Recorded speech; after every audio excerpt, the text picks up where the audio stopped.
Hello students, मेरा नाम है श्वेता। स्वागत है आप सभी का मेरे इस यूट्यूब चैनल लखनऊ लर्निंग में। लिस्टर्स, आज की इस वीडियो में हम फंक्शंस ऑफ मैनेजर के बारे में डिस्कशन करेंगे, जो कि आपका प्रिंसिपल्स ऑफ मैनेजमेंट का टॉपिक है। सो आइए स्टार्ट करते हैं बिना टाइम को वेस्ट किए हुए। सो लिस्टर्स, जैसा कि आप देख सकते हैं स्क्रीन पर मैंने दिया है मीनिंग ऑफ मैनेजर। यानी अगर हम मैनेजर के फंक्शन के बारे में बात कर रहे हैं तो हमको ये भी पता होना चाहिए कि मैनेजर होता कौन है। तो सबसे पहले मैं मीनिंग बता देती हूँ। मीनिंग की बात कर ले लिसनर्स, तो इसका अर्थ क्या है, यानी मैनेजर कौन होता है। तो मैनेजर एक इंडिविजुअल होता है, यानी कि it is an individual responsible for planning, organizing, leading and controlling an organization resources including people, finance, material to achieve specific goals efficiently and effectively. यानी मैनेजर एक ऐसा पर्सन होता है जो कि रिस्पॉन्सिबल होता है प्लानिंग करने के लिए, ऑर्गेनाइज करने के लिए, लीड करने के लिए, नेतृत्व करने के लिए, चीजों को कंट्रोल करने के लिए, यानी ऑर्गेनाइजेशन के जो भी रिसोर्सेज होंगे उनको कंट्रोल करने के लिए, जिसमें लोग आते हैं, फाइनेंस आता है, मटेरियल आता है, ताकि हम अपने गोल्स को अचीव कर सकें एफिशिएंटली और इफेक्टिवली। सो मैनेजर्स क्या करता है, operate at various levels within an organization. यानी कि बहुत ही लेवल पे ये काम करता है ऑर्गेनाइजेशन के अंदर, टॉप हो चाहे मिडिल हो चाहे लोअर लेवल हो, ईच विद डिस्टिंक्ट रिस्पॉन्सिबिलिटीज, और हर एक में इसकी अलग अलग तरीके की रिस्पॉन्सिबिलिटी होती है, but align towards the organization objectives. लेकिन ये इसको समर्पित रहता है ऑर्गेनाइजेशन के ऑब्जेक्टिव्स की तरफ, जैसे कि ऑर्गेनाइजेशन का जो भी ऑब्जेक्टिव्स होगा उसको पूरा करने में लगे रहते हैं। सो आइए अब आगे बात कर लेते हैं लिसनर्स फंक्शंस ऑफ मैनेजर की। आई होप आपको मैनेजर की मीनिंग समझ में आ गई होगी कि बेसिकली लिसनर्स होता क्या है कि ऑर्गेनाइजेशन के ऑब्जेक्टिव्स को कैसे पूरा करना है, इसी से रिलेटेड हमारी सारी इसी के चीज जो चीजें हैं इर्द गिर्द घूमती हैं। तो ऑर्गेनाइजेशन के ऑब्जेक्टिव्स को कैसे हमें पूरा करना है, इससे इसकी भी बात भी कौन करता है, मैनेजर करता है। तो इस मैनेजर की मीनिंग आपको आई होप क्लियर हो गई होगी। अब फंक्शंस की बात कर ले, यानी मैनेजर टिपिकली परफॉर्म की फंक्शंस, यानी बहुत तरीके के फंक्शंस को परफॉर्म करता है, जिसको बेसिकली निमोनिक्स में पीओएलसी कह सकते हैं आप। तो planning, organizing, leading and controlling. तो वन बाय वन डिस्कस करेंगे। तो प्लानिंग क्या होती है, प्लानिंग के बारे में बात कर ले। तो प्लानिंग लिस्टर्स हमको पता है, बताता है कि what to do, when to do, how to do and by whom it should be done. यानी कि प्लानिंग क्या बताता है कि किसके द्वारा होगा, कौन करेगा, कहाँ होगा। तो ये सारी चीजों के बारे में जानकारी देता है। तो planning basically bridges the gap between where we stand today and where we want to reach. ये प्लानिंग क्या बताता है कि कहाँ पर अभी हम हैं और कहाँ पर हमें जाना है। तो डेफिनेशन में भी यही लिखा है, the process of setting objectives and determining a course of action for achieving those objectives. यानी कि क्या करना, एक ऐसा प्रक्रिया जिसमें हम ऑब्जेक्टिव्स को सेट करते हैं और फिर बहुत सारे एक्शंस को भी लेते हैं ताकि उस ऑब्जेक्टिव्स को हम क्या करें, अचीव कर पाए, पूरा कर पाए। अब फंक्शन क्या क्या है, यानी मैनेजर इसमें क्या क्या काम करता है। तो पहली बात कर ले, analysing current situation and forecasting future conditions. यानी करंट सिचुएशन को पहले विश्लेषण करता है, वो एनालाइज करता है कि क्या चीजें चल रही है मार्केट में, और फिर उसके बेसिस पर वो फ्यूचर की कंडीशंस को डिसाइड करता है, फोरकास्ट करता है। नेक्स्ट ये आता है हमारा defining goals and setting measurable targets. Goals को भी डिफाइन करता है और टारगेट्स भी बनाता है, ताकि उसको कैसे पूरा कर सके हम, तो टारगेट्स बनाता है। यानी कि बहुत अच्छे अच्छे कह सकते हैं कि टारगेट्स इसलिए सेटअप करता है क्योंकि ताकि उस गोल को अच्छे से इजिली तरीके से पूरा किया जा सके। नेक्स्ट आता है हमारा developing strategies to achieve these goals. यानी स्ट्रैटेजीज भी बनाता है ताकि उस गोल्स को पूरा किया जा सके, यानी कि उस उद्देश्य को पूरा किया जा सके, तो स्ट्रैटेजीज डेवलप करता है। नेक्स्ट एलोकेट करता है रिसोर्सेज, ताकि बहुत ही अच्छे तरीके से काम हो सके, एफिशिएंट एग्जीक्यूशन हो सके, इंश्योर कर सके। नेक्स्ट हम बात कर लेते हैं ऑर्गेनाइजिंग की। तो ऑर्गेनाइजिंग में बेसिकली ये क्या काम परफॉर्म करता है, तो लिसनर सबसे पहले हम बात कर लेते हैं इसके डेफिनेशन की। तो arrangement of resources and task to implement the plan, यानी रिसोर्सेज को अरेंज करना और फिर उस टास्क को करना ताकि हम उस प्लान को इम्प्लीमेंट कर सकें। ये होता है ऑर्गेनाइज, यानी बेसिकली किसी चीज को ऑर्गेनाइज करना। तो ऑर्गेनाइज कैसे करेंगे, आप रिसोर्सेज को अरेंज करेंगे पहले और टास्क को कि क्या करना है, फिर प्लान को इम्प्लीमेंट कर देते हैं हम।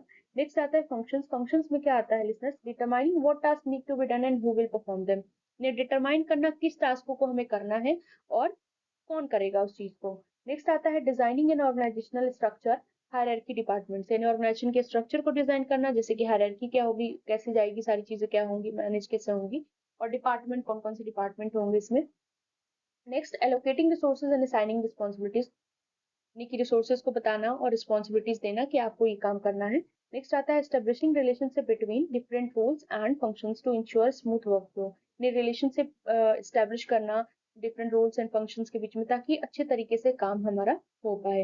नेक्स्ट आता है हमारा तीसरा फंक्शन जो है, जो मैनेजर परफॉर्म करता है लिसनर्स, वो आता है हमारा कौन सा, लीडिंग फंक्शन। तो लीडिंग में यानी नेतृत्व की बात आती है। तो जैसे हम लीडरशिप के बारे में पढ़ते हैं, आपको ध्यान होगा, तो लीडिंग की बात कर ले, तो लीडिंग में क्या बताया जाता है, the process of guiding and motivating employees to meet the organization objectives. इसमें क्या होता है, एक ऐसी प्रक्रिया होती है जिसमें हम क्या करते हैं, गाइड करते हैं, मोटिवेट करते हैं एम्प्लॉयज को, ताकि वो ऑर्गेनाइजेशन के ऑब्जेक्टिव्स को क्या करें, अचीव कर सके। जैसे देखिए स्कूल में कोई बच्चा होता है, तो जब टीचर उसको प्रेरित करता है, किसी भी चीज के लिए मोटिवेट करता है, जब पढ़ाई के प्रति, तो उसको क्या होता है कि मोटिवेशन मिलते ही वो क्या करता है, बच्चा और भी मेहनत करने की कोशिश करता है। उस तरीके से ऑर्गेनाइजेशन में भी होता है, अगर एम्प्लॉयज को मोटिवेशन दी जाए, गाइडेंस दी जाए टाइम टू टाइम, तो वो भी अपने आप को ये फील करते हैं कि हम भी ऑर्गेनाइजेशन का हिस्सा है, तो वो बेस्ट देने की कोशिश करते हैं, ऑर्गेनाइजेशन के ऑब्जेक्टिव्स को पूरा करने में हेल्प करते हैं। ये आपका डेफिनेशन हो गया।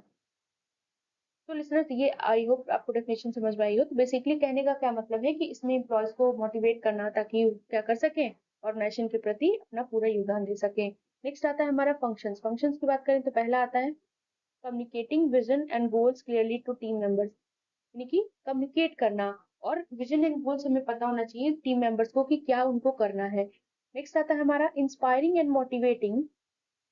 नेक्स्ट है listeners, inspiring and motivating employees through leadership styles and techniques. बोला गया है कि एम्प्लॉयज को क्या करना है, इंस्पायर करना, मोटिवेट करना, लीडरशिप स्टाइल्स के जरिए और टेक्निक्स के जरिए। नेक्स्ट आता है हमारा building and maintaining a positive organizational culture, यानी कि क्या करना, एक पॉजिटिव ऑर्गेनाइजेशन कल्चर बिल्डअप करना या मेंटेन करना, ताकि सब अच्छे से काम कर सकें। नेक्स्ट आता है facilitating team work and resolving conflicts.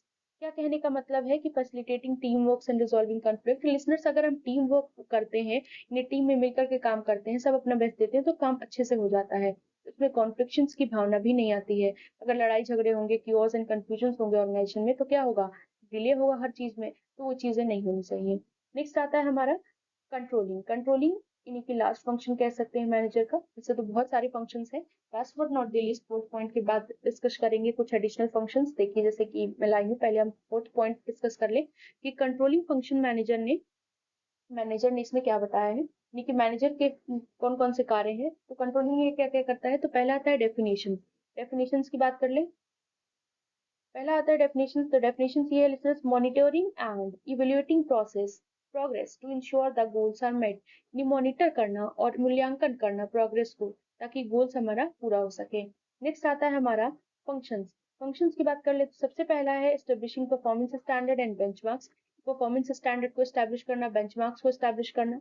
फिर देखना, यानी क्या देखना, measuring actual performance against these standards, यानी जो आपने सेट किए हुए थे पहले से स्टैंडर्ड कि हमको ये पूरा करना है, तो उस एक्चुअल परफॉर्मेंस को, जितना पूरा हो चुका है काम, उससे देखना, मेजर करना कि क्या चीजें हैं, क्या चीजें नहीं है, किस तरीके से क्या चीजें कमी रह गई, या फिर क्या क्या चीजें हैं। तो वो एक्चुअल परफॉर्मेंस को हम स्टैंडर्ड से क्या करते हैं, कंपेयर करना शुरू कर देते हैं, मेजर करते हैं। नेक्स्ट आता है हमारा third, identifying deviations and implementing correct actions when necessary, यानी डेविएशंस को आइडेंटिफाई करना कि क्या क्या कमी रह गई, क्या क्या चीजें हमें पॉजिटिव होता है, निगेटिव होता है, तो दोनों को देखना और करेक्टिव एक्शंस लेना जो भी जरूरत होगी।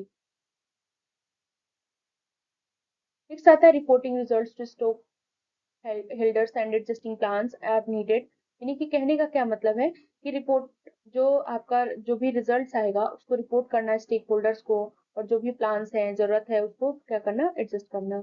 नेक्स्ट आता है हमारा एडिशनल फंक्शंस। तो कुछ कोर फंक्शंस भी हैं मैनेजर्स के, जो कि मैनेजर जिसमें एंगेज रहता है, तो वन बाय वन डिस्कस करेंगे। सबसे पहला आता है decision making, analyzing information and making inform choice that affect the organization. Decision making में क्या है, इंफॉर्मेशन को एनालाइज करना और देखना कि वो ऑर्गेनाइजेशन को कैसे अफेक्ट कर रहे हैं, यानी कि जो भी चॉइस हमने ली है, इन्फॉर्म की है, वो कैसे ऑर्गेनाइजेशन को प्रभाव डालते हैं, कैसे इफेक्ट करते हैं। नेक्स्ट आता है हमारा स्टाफिंग। स्टाफिंग का फंक्शन भी ये परफॉर्म करता है, यानी कि जिसमें हम रिक्रूट करते हैं, सिलेक्ट करते हैं, ट्रेनिंग देते हैं एम्प्लॉयज को, और डेवलपमेंट भी करते हैं।